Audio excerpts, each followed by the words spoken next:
90% students इस question को read करने में गलती करते हैं और सॉल्यूशन तो ऑब्वियसली गलत ही निकलेगा जब रीड ही गलत होगा। तो मैं Saira on the YouTube channel the name is सहज कोचिंग सेंटर। आज हम करने जा रहे हैं क्वेश्चन नंबर 2 ऑफ एक्सरसाइज 9.2। सबसे पहले क्वेश्चन को आराम से पढ़ते हैं, बने रहिए मेरे साथ इस वीडियो में एंड तक सो दैट कि आपको ये क्वेश्चन ईजी बन सके आपके लिए। If two equal chords of a circle intersecting with in the circle, मतलब एक सर्कल है और दो इक्वल कॉर्ड्स हैं और वो विद इन द सर्कल ही उसको इंटरसेक्ट कर रही हैं आपस में। तो मतलब एक कॉर्ड ऐसे ले लीजिए और एक कॉर्ड ऐसे ले लीजिए, राइट। ये आपस में दोनों कॉर्ड्स इक्वल हैं और with in the circle intersect कर रही हैं, ठीक है। अब इसको नेम भी कर लीजिए, ए बी कॉर्ड है और एक पी क्यू कॉर्ड है। कुछ भी नाम अपने हिसाब से दे लीजिए, मैंने ये दे दिया। Prove that the segment of one chord are equal to corresponding segment of other chord. ये समझ में नहीं आता बच्चों को कि ये लिखा क्या है। बहुत ही आसान सी बात है, मैंने जब इंट्रो करवाई थी उसमें सेगमेंट बताया था। कोई भी सर्कल होता है उसमें अगर एक कॉर्ड है और कॉर्ड जो होती है उसको सर्कल को दो हिस्सों में डिवाइड करती है, that is a major segment और that is a minor segment. तो अभी क्या कह रहे हैं, prove that the segment of one chord are equal to the corresponding segment of the other chord. जहां पे ये मतलब आपस में इंटरसेक्ट कर रही है, इसको एक नाम दे दीजिए, नाम दे दीजिए एम, ठीक है। तो क्या कह रहे हैं, टू प्रूव इन्होंने बोला है, दो चीजें पूछी हैं। सबसे पहले A M equals to Q M कीजिए और उसके बाद P M equals to M भी कीजिए। मतलब जो मेजर सेगमेंट में जो कॉर्ड्स हैं उनको इक्वल प्रूफ कीजिए और जो माइनर सेगमेंट में है उनको आपस में इक्वल प्रूफ कीजिए। बोला है ना, prove that the segment of the one chord are equal to the corresponding segment of the other chord. और ये हो गया हमारा सेंटर पॉइंट ओ।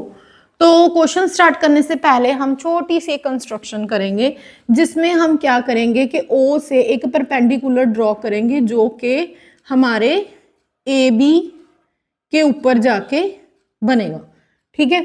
और इसके बाद हम इधर से एक पी क्यू के ऊपर भी वैसे ही एक परपेंडिकुलर ड्रॉ करेंगे और जो कि उसके ऊपर परपेंडिकुलर होगा ओ से।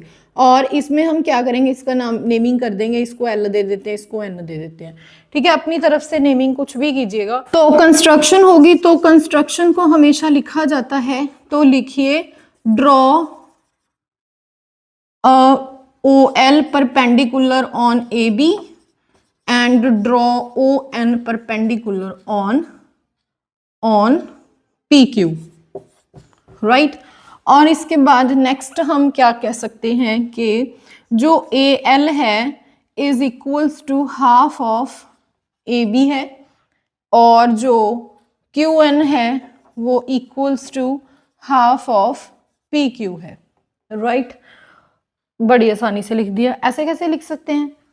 तो जिन्होंने अभी तक इंट्रो वीडियो नहीं देखा है उनके लिए ये एक बहुत ही हैरानी वाली बात है, पर जिन्होंने इंट्रो वीडियो देखा है उनके लिए ये इजी है। पर मैं फिर भी यहाँ पे एक्सप्लेन कर देती हूँ। हमने थ्योरम की थी कि अगर एक सर्कल है और उसका एक सेंटर पॉइंट है और एक कॉर्ड है और उस सेंटर पॉइंट से अगर कोई परपेंडिकुलर ड्रॉ होता है तो देन वो जो परपेंडिकुलर है वो दोनों कॉर्ड को, मतलब वो एक कॉर्ड को आपस में बाइसेक्ट करता है। मतलब अगर हम इसको पॉइंट दे दें, इसको एम पॉइंट दे दें, तो हम कह सकते हैं A M equals to M B. तो जो परपेंडिकुलर है वो कॉर्ड को दो इक्वल हिस्सों में डिवाइड करेगा। तो उसी हिसाब से हमने ये लिखा है कि जो ए एल है is half of A B, but यहाँ पे रीजन देना बहुत जरूरी है, तो वो रीजन लिखेंगे perpendicular drawn from the centre to the chord is bisect the chord, right. तो ये हो गया हमारा थ्योरम जिससे हमने इसको प्रूव कर लिया। और इसके बाद हम कह सकते हैं कि जो AL है इक्वल्स टू QN है। क्यों भाई, क्यों है? क्योंकि जो AB है वो इक्वल्स टू है PQ के। तो अगर हाफ ऑफ AB है तो हाफ ऑफ PQ है, तो half of AB equals to PQ के है, तो हाफ ऑफ AB भी तो इस इक्को एक आपस में इक्वली होंगे। तो ये क्या हो गया, AL इक्वल्स टू NQ। तो AL क्या हो गया, NQ के इक्वल हो गया। और उसके बाद अभी ध्यान से देखिए, हमने प्रूफ क्या करना है, सबसे पहले AM इक्वल्स टू QN। तो सबसे पहले हमने AL equals to QN proof कर दिया। तो अभी बचा क्या, LM NM के इक्वल प्रूफ करना है। तो अभी हम क्या करेंगे, तो यहाँ पे एक इमेजिनरी लाइन ड्रॉ करेंगे, राइट। और फिर हम करेंगे ट्राइंगल्स को congruent prove. In triangle OLM and triangle ONM।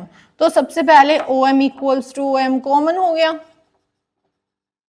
फिर उसके बाद हमारे पास क्या है, OL इक्वल्स टू ON है। ये एक equi distant perpendicular on equal cord है।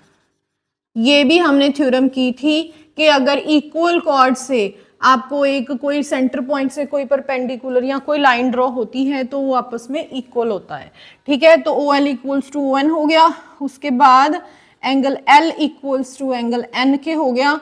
Y, because it's each 90 degree. तो इसके साथ ही हमारी जो ट्राइंगल्स हैं वो कॉन्ग्रुएंट प्रूफ हो जाती हैं। तो we can say that triangle OLM is congruent to the triangle ONM। CPCT हम कह सकते हैं LM equals to MN by CPCT। तो हमारी LM भी जो है वो N उसके इक्वल हो गई। AL plus LM equals to, उसको हमने नेमिंग किया था 1 और इसको हमने नेमिंग किया है 2। और from 1 and 2 AL equals to LM और उसके बाद QN equals to MN plus QN plus NM। तो ये आपस में जोड़ के हम देखेंगे तो ये बन गया AM और ये बन गया हमारा QM एंड हैंस प्रूव्ड। ये फर्स्ट जो हमारा पॉइंट है ये प्रूफ हो गया। और इसके बाद हमारा जो सेकेंड है PM equals to MB। PM equals to MB बहुत ही आसान है। सबसे पहले AB दी हुई है, अगर AB में से पूरी लाइन में से अगर हम AM माइनस कर देंगे, AB में से AM माइनस कर देंगे तो MB आ जाएगा। और इसके बाद अगर हम QP में से QM माइनस कर देंगे तो MB आ जाएगा, सॉरी MP आ जाएगा, ठीक है। तो करके बताते हैं, AB इक्वल्स टू PQ, इसको मान लीजिए 1।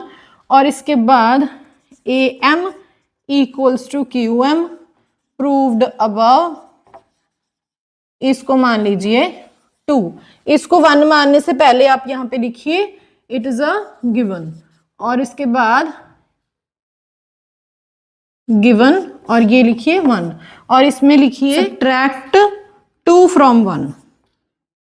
2 फ्रॉम 1, 2 को 1 में से सब्ट्रैक्ट कीजिए। तो अगर हम AB में से AM माइनस करते हैं इक्वल्स टू PQ में से QM माइनस करते हैं तो then we get PM equals to MB और हैंस प्रूव्ड। और ये था हमारा question number 2 of exercise 9.2। Hope so आपको सब समझ में आ गया होगा। अगर नहीं आया तो कमेंट सेक्शन में लिख भेजिएगा। तो उसमें अगर आपको कोई भी डाउट हुआ या इस वीडियो को थोड़ा रिपीट पे देख लीजिएगा, क्योंकि मुझे नहीं लगता कि इसमें कोई डाउट होना चाहिए। तो मिलते हैं नेक्स्ट वीडियो में नेक्स्ट क्वेश्चन के साथ। Thank you for watching, bye.